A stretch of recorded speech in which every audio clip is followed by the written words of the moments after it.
Hey, what's going on? It's your boy BT, and we are at Caicedo Sports Training Center here in Miami, Florida, and you're watching True School Sports. I'll astound your eyes when I get down to the nitty. This thing's moving damn slow. Chill for an hour, then grease them all and still walk through the corridors with my hands on my bills. I still pass crews that amuse me not. Can't distinguish the English when they freestyle and jock. Try to pass by, you stare me down cold. You try to find my soul, save your rhymes for the mind. Nigga, I'll break it down for your headpiece and give peace signs. And ride the Shepherdese, carry on. Never the crime to all mankind. Make a line, feel the pain. I'm running out of time. The lies will get done. I never had a gun. I even you with trauma when you night bring the drama. Carry on, never the crime to all mankind. Make a line, feel the pain. I'm running out of time. The lies will get done. I never had a gun. I even you with trauma when you night bring the drama. One question I wanted to ask you about you, because I've always wondered this myself, is you always had a lot of skills, and you were a guy who was obviously an undersized heavyweight, and you kind of moved up. Why didn't you stay at like 175? I felt like you could be like one of the best light heavyweights or cruiserweights maybe ever. It's a story. It's a major story behind me. Yeah. So, how do I say it? I won an Olympic silver medal. Mm-hmm. So I thought my career was going to start. I had all these different managers and promoters coming into my hometown, to my house. None of the deals worked out for me. Nothing. My father was handling stuff, so I'm not gonna say he ruined deals. He didn't do that, but it kind of turned some people away. So I end up with an independent promoter fighting in my hometown, Flint, right? Flint, Michigan. Yeah. My first two fights, I didn't get paid. Wow. A lot of people don't know this story. I'm an Olympic silver medal. I should be on my road to glory. First two fights, I didn't get paid. So my last ditch effort, I had nothing. I wasn't boxing. My whole thought was being a champion, but I had no way to get out of this little city. So my last ditch effort was we went to a show in Vegas. I scraped up some money, buy a plane ticket, and somebody wanted to sign me and my brother to a promotion, to a managerial contract. So I thought that's gonna be my out. I can get out of here, start fighting good. And when I went to the fight, he sent the representative over and said, "I'm sorry, we're gonna pass on you." It was nice about it. We're going with a heavyweight. I had tears in my eyes. I was like, okay, I'm gonna be a heavyweight. So I went home literally. I never lift weights. I was the lanky Olympian. I trashed my body. I know nothing about performance enhancing drugs. That's just not me. I don't do that. That's good to know. I just trashed my body. If you see my early fights, you'd been like, look at him. Well, I watched your fight against Arthur Williams, and you were significantly skinnier. But if you look at my fight, watch a fight I fought a former champion, cruiserweight champ, I forgot his name, Uriah Grant. Oh, okay. Yeah. You would see how fat I am. You'd be like, oh my goodness. I was really chubby around the middle because I trashed my body. And then I started toning out, knowing nutrition better, lifted a lot of weights. I just thought weights was it. For me, it didn't slow me down. I used to lift a lot of weights. And then, I prayed about it, and God made me a heavyweight, but he didn't make me a big heavyweight. Yeah. So I had to fight at this small weight. I mean, most of my fights, people don't know, if I weigh in at 214, the next day I weigh 204. Yeah, you shoot. I have all my stuff on, and I'm small, and these guys coming in, if they weigh 245, they 260, 255 the next day. So I'm going against these big guys, but hey, that was the course I wanted to be on. I wanted to be a heavyweight, and it worked out for me, and I thank God for it, but now I'm banged up. Yeah. I had hip replacement. I need another hip replacement. I need both my shoulders replaced. I got nerve damage in my foot, so this is all for boxing. But I do it all over again. Yeah, and for me personally, a lot of people who don't appreciate the nuances of boxing, they'll say, "Oh, well, Chris Byrd style is boring, and it's this and it's that." I personally like your fight against Vitaly Klitschko. Dude's a giant, and you're in there just catching shots and making him look stupid, and you put on one of the better performances I've seen. Yeah, but every fight I had to go into, you had to fight like that. Yeah, I have to fight. I mean, I can't go punch with a guy. Everybody like, once you get there, I'm not a true heavyweight, and I realize that you're not a true heavyweight. Stay with what you know. And if it's boring, I'm sorry. I can't get in there slug. I want to get knocked out. I've been stopped 4 times. Yeah. I fought Ike Beabuchi. Oh yeah, one punch and down I go. But if it was any other heavyweight that hit me the same, any heavyweight, any ones I fought, I would have felt the same way. Yeah. It wouldn't matter. I would have got hurt. They're ready. Go, baby. Okay. All right. Well, we gotta let you go, Chris. So thank you for talking to True School Sports. No problem. Thank you for having me on. I appreciate it. Hey, what's going on? It's your boy BT, and I came here to talk some boxing with the thousands of True School Sports subscribers. Now, today we're gonna throw it back a little bit. We're gonna go back in time, and we're gonna talk about a throwback fight. And I want to do more of this. I want to cover more boxing history here on True School Sports, and we're gonna start today with a fight that I recently watched for the first time. Because I interviewed this gentleman a couple of years ago, and he talked a lot about this fight, and I watched it for myself, and it was just a great display of precision punching and accuracy. It was honestly, it's one of my favorite fights I've watched in a long time. It's one of the best fights I've watched in a long time in terms of the performance and the precision punching. And that fight is Chris Byrd versus Jimmy Thunder. Yes, Chris Byrd versus Jimmy Thunder in 1997 on HBO After Dark. This came at a time in Chris Byrd's career where he was on his way to, he was building himself up as a professional. Now, for those of you who don't know, let me inform you, Chris Byrd is one of my favorite fighters of all time. Yes, I love Chris Byrd. When I used to box and train at Canino's boxing gym regularly, all the time, Chris Byrd was somebody I used to watch all the time going to the gym because he's a southpaw like I'm a southpaw, and I don't like getting hit, so I watched Chris Byrd and I studied his defensive movements and just little subtle things he do in the ring, and it helped me survive my sparring sessions and thrive as well, my sparring sessions in the gym. So thank you, Chris Byrd. Wherever you're at, shout out to Chris Byrd for giving me the blueprint to thrive in the ring and get some confidence. But Chris Byrd, I think his career is very underrated, and it doesn't get talked about enough how underrated a fighter he was. So before we even get into the Jimmy Thunder fight, let's set the stage. Let's give you guys who Chris Byrd was in context before we even get to the fight.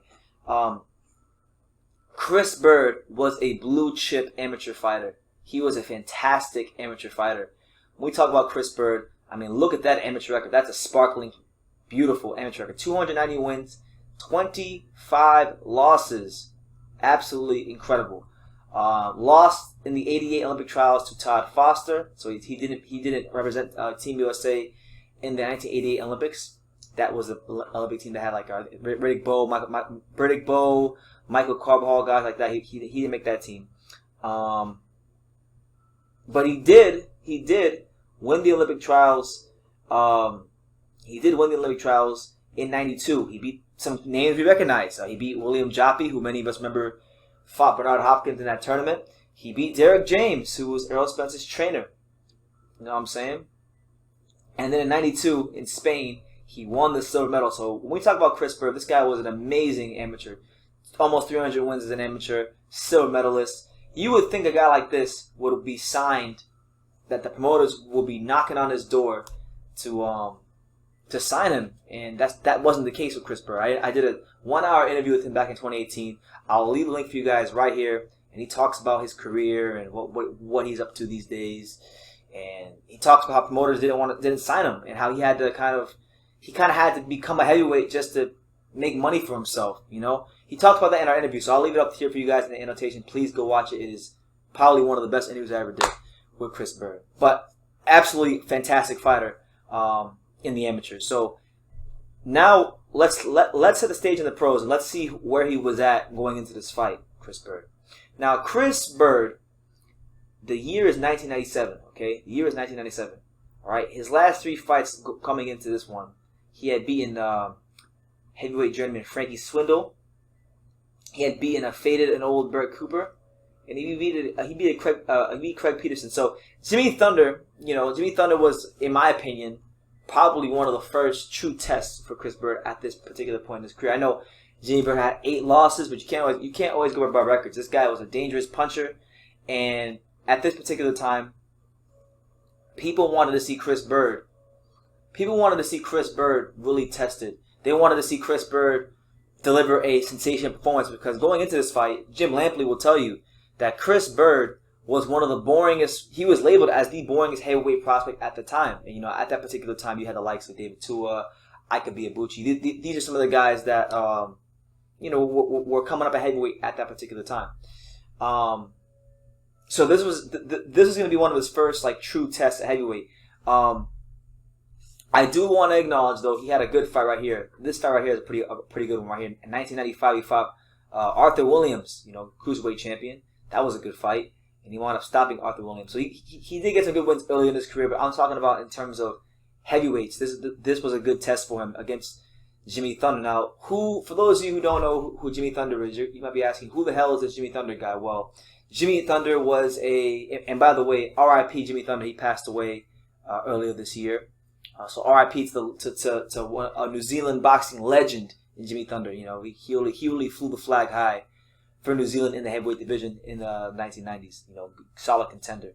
But Jimmy Thunder in his career, he beat Tony Tubbs here in '94. Going into that Chris Byrd fight, he had lost 2 of his last 3 fights, and they were both notable fights for him. He had fought John Ruiz, the Quiet Man, to a split decision for the NABF title. He beat this guy Crawford Grimsley, stopped him, and then he had just gotten destroyed and folded up by Maurice Harris in the fight just before this. And then he fought Chris Byrd. He got destroyed by Chris Byrd, and then after that he actually wound up picking up a decent win against Tim Witherspoon. So he wasn't the creme de la creme of a heavyweight, but he was what Jimmy Thunder was known for was being a big puncher. He didn't have much else. He didn't have the skills. He didn't have the silky smooth boxing skills of Chris Byrd or Larry Holmes. He wasn't really too developed as a fighter as far as the nuanced skills of boxing. But Jimmy Thunder had an eraser. If Jimmy Thunder touched you, you would be in some serious trouble. The best analogy or comparison I could get about Jimmy Thunder of a modern day fighter would be like for those of you who know this guy, Junior Fa. He's like a better version of, in my opinion, he's a better version of Junior Fa, who also is another New Zealand light heavyweight. So think of Junior Fa with better punching power and just a better fighter all the way around the board. That's who Jimmy Thunder reminds me of, a better version of Junior Fa. So yeah, R.I.P. to the legend Jimmy Thunder, who just passed away earlier this year. Big fight for Chris Byrd. People are asking for a statement performance from Chris Byrd. They want to see Chris Byrd, show something different. Show that extra bit of quality that you look for in a guy that won a silver medal in the Olympics, that you look for in a guy that people believe in the near future will be challenging for heavyweight titles. That's what people were looking for from Chris Byrd, and the onus was on him to really show it on the night. And boy, did he ever! So we're gonna play some of the audio. Let's fast forward in the commentary. You had Roy Jones Jr. doing commentary, and Roy Jones Jr. What's funny? Fun fact about Roy Jones Jr. Roy Jones Jr. was somebody that was talked about in terms of fighting Chris Byrd. Because Chris Byrd was a smaller heavyweight. Chris Byrd as an amateur, he was winning. I think he won his gold medal at like 165 or 178 or whatever it was. He didn't win his gold medal at heavyweight. He was a smaller guy, and there's Chris Byrd right there. But yeah, there was a lot of talk about Roy Jones Jr. moving up to fight a Chris Byrd. So I think that would have been a marvelous matchup. I would have favored Chris Byrd to beat Roy Jones Jr. I just think Chris Byrd would be too smart, too skilled, too silky smooth for Roy Jones Jr. But it's definitely something interesting to think about when we talk about the heavyweight division. So yeah, there's Jimmy Thunder, 32-8 with 26 KOs. He's trying to make a statement and try to really, put Chris Byrd squarely on his behind. And Chris Byrd, this fight for him, just talking about styles, this fight for him was perfect. Jimmy Thunder was a guy that loaded up on a lot of punches. Looking at that tail of the tape, Chris Byrd's 4 years younger. 2-inch reach disadvantage for Chris Byrd, 15 pounds lighter. You see it right there, 6'1.5". Not a very big heavyweight, Chris Byrd.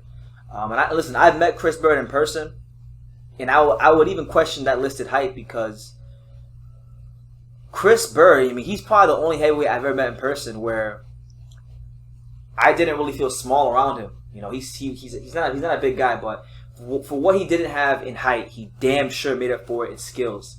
And the way I look at Chris Byrd is he was like the heavyweight version of a Pernell Whitaker. That's what he was to me.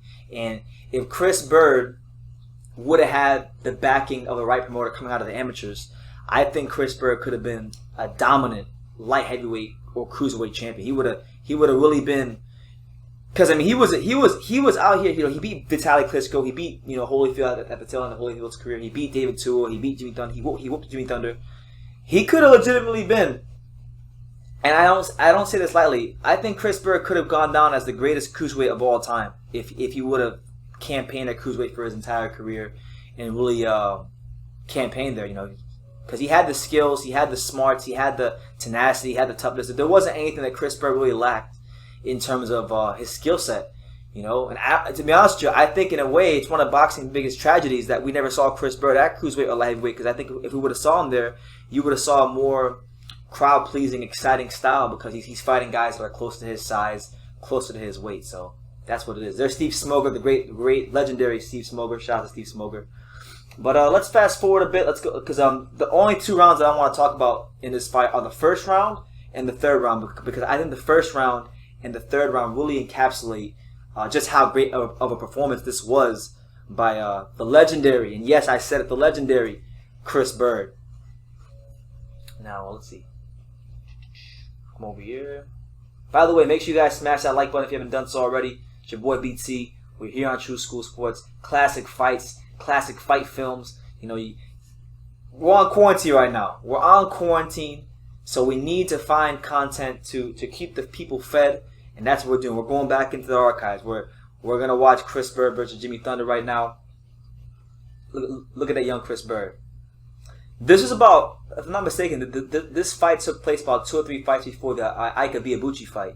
And that's the fight where Chris Byrd got beat the hell up by Ika Biabuchi. And that's where, to me, Ika Biabuchi really made his name. You know, because Chris Byrd's not an easy guy to hit flush. And he hit Chris Byrd with some devastating, I'm talking about devastating, hard flush shots. So here we go.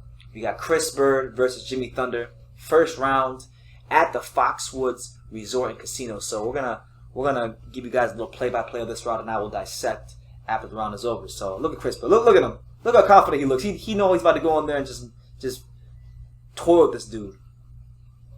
There's Jimmy Thunder, the New Zealand boxing legend.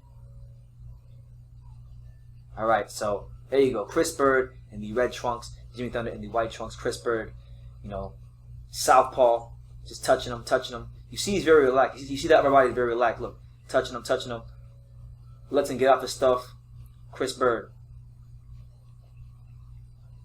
Jimmy Thunder swings and misses. Chris Byrd sidesteps him and hits him with a straight left hand. Bang! Right on the chin. And you know, they were calling Chris Byrd a very boring fighter coming into this round. They weren't calling him that anymore. He drops Jimmy Thunder in the very first round of this fight. You know, nobody expected that either, because Chris Byrd had a reputation at this particular time for being a boring fighter. But look at the craft. Look at how he uses the ropes. He'll use the ropes, sidestep him, be the ring general, walk him to the other corner, let Jimmy Thunder follow him. Because look, Jimmy Thunder's just going straight ahead. And to fight Jimmy Thunder the way Chris Byrd is fighting him, you gotta really be a patient, skilled, poised, fearless fighter. Because a lot of times you can fight a guy like Jimmy Thunder who's big and broad-like and strong, and he could really frustrate. He could intimidate you. You know, and this guy had a big reputation for being a devastating puncher. But you see Chris Byrd, he's taking the shots, he's rolling the shots. You know, he's really making Jimmy Thunder work and fight. And look, there you go. Look at the craft. He'll catch down here, shoot up top, shoot right down the middle. A lot of catch and shoot, check right hooks, and right hooks coming from Chris Byrd. Look at him. You know, you got Chris Byrd coming straight out of Grand Rapids, Michigan, showing you the skills that a lot of these Michigan fighters bring to boxing. You know, he's just loose. He's got his hand up here. You know, he's touching him, taking a half step back. You know, just seeing what he's got in front of him. And Jimmy Thunder's just trying to come through the front door. What I mean by that is he's not feinting. He's not using any sort of movement. And a big reason why he's not doing that is because Chris Byrd is giving him a false sense of security. He's letting Jimmy Thunder follow him. He's letting Jimmy Thunder come to him on the ropes, but then he's using the ropes to catch and shoot and counter him. And believe you me, even though Chris Byrd wasn't a big puncher, these punches are getting Jimmy Thunder's respect because these are accurate punches. You know, these punches are like laser-guided missiles from Chris Byrd. Look at my man Chris Byrd. They said he's boring. He's out here taking this boy to school. Taking him to primary school, high school, college. He's paying his tuition. He's getting out the notebook. Look at him. All in one motion. Jimmy Thunder shoots a right hand. Chris Byrd ducks the right hand, turns it all in one motion, and then, you know, gets a couple shots off as Jimmy Thunder's on the rope. So just these subtleties you see from Chris Byrd. You know, him measuring with his lead hand, touching him to use it as a rangefinder, snapping the jab to keep him at bay. You know, being able to roll the shots and counter off of those things off the ropes. These are the subtle things that made Chris Byrd a fantastic heavyweight fighter, an overachiever in the heavyweight division despite his size. Heavyweight champion. You know, there's a reason why this guy beat Vitaly Klitschko. There's a reason why this guy whooped David Tua. There's a reason why he outclassed Jimmy Thunder in this particular fight. There's a reason that, you know, in spots of the Ika Biabuchi fight, he gave him some serious problems. So, you know, and look, Jimmy Thunder trained by the great Eddie Mustafa Muhammad.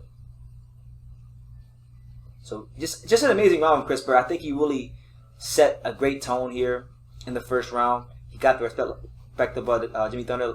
Here's replay. Bang, bang. Right after sidestepping him. Made him miss so horribly because Jimmy Thunder's throwing these clubbing right hands, and, you know, the skills. You know, a lot of these guys in the heavyweight division, you know, they beat you with power, they beat you with force, but Chris Byrd he beat Jimmy Thunder with smarts, short, accurate, laser guided missiles, and it was a great way to start the fight off by Chris Byrd. So then look at Tim with the spoon. Look at the man, Terrible Tim. Look at Tim with the spoon. Shout out to Tim with the spoon. Who was he fighting? Larry Donald.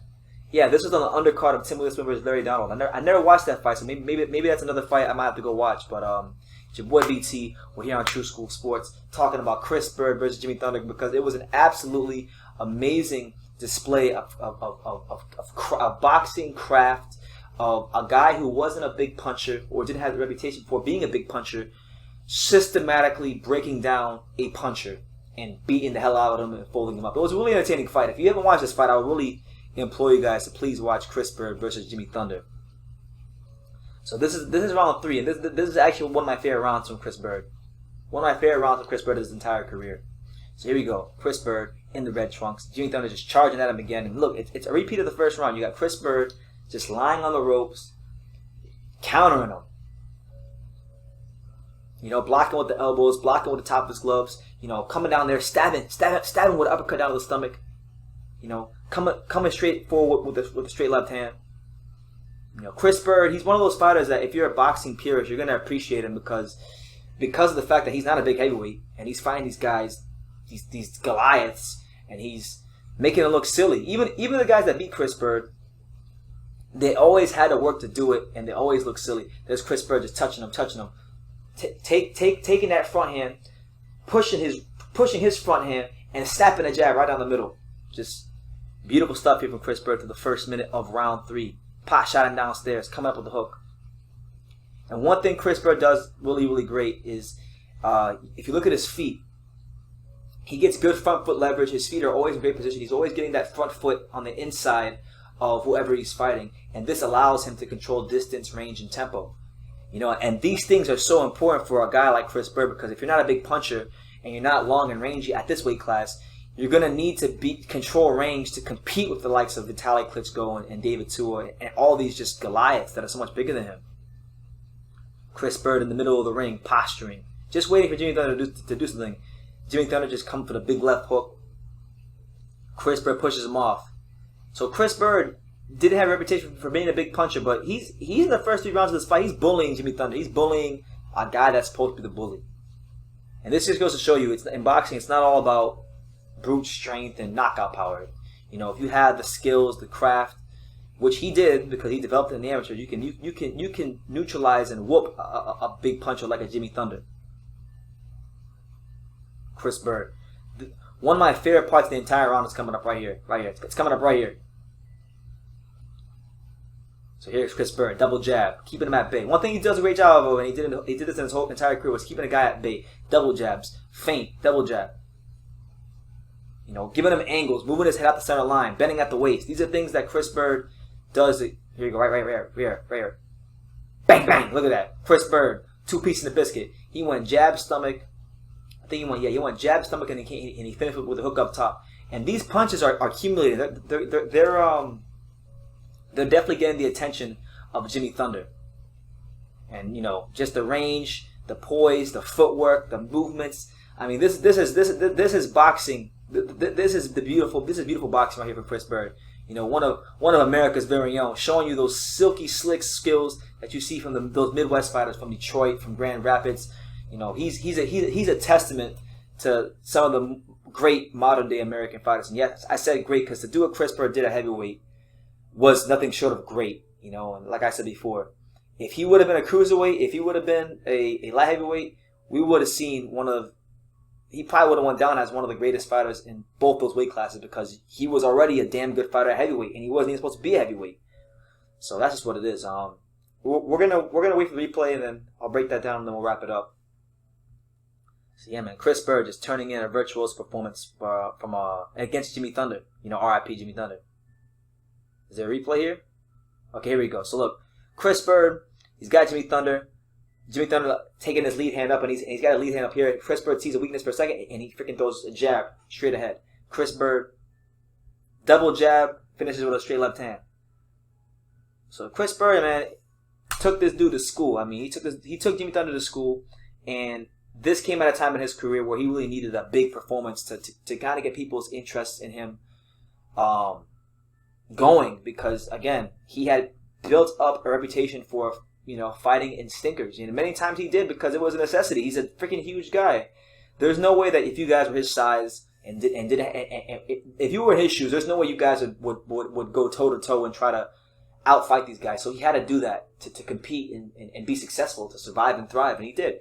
You know, 41, 5 and 1 with, you know, wins over the likes of Jimmy Thunder, Vitaly Klitschko, Evander Holyfield, David Tua, and many other good heavyweight contenders. So Chris Byrd, a personal favorite of mine. I highly recommend you guys watch this fight if you haven't done so already, because it is an absolute classic from the 90s. It is an absolute great fight, and in my opinion, it's the best performance of Chris Byrd's career in terms of excitement and what he brought to the ring. So a massive shout out to Chris Byrd, one of the great examples of what an American fighter is in the modern day heavyweight era. And I really think he would have been a great cruiserweight or light heavyweight if he would have campaigned in those weight classes for his entire career, because he had elite skills. So let me know what you guys think in the comments down below.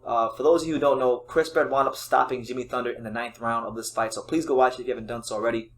But let me know what you guys think in the comments down below. Take the time to subscribe. And like I say in every single one of these videos, you can love me or you can hate me, but I'm just a kid from Dane. So until next time, take care, guys. Let's go, champ. It's the champ, Shannon the Cannon Briggs, and you're watching True School Sports. Let's go, champ. When I make myself crystal clear, you flip to Cape Phil when I lace you up inside.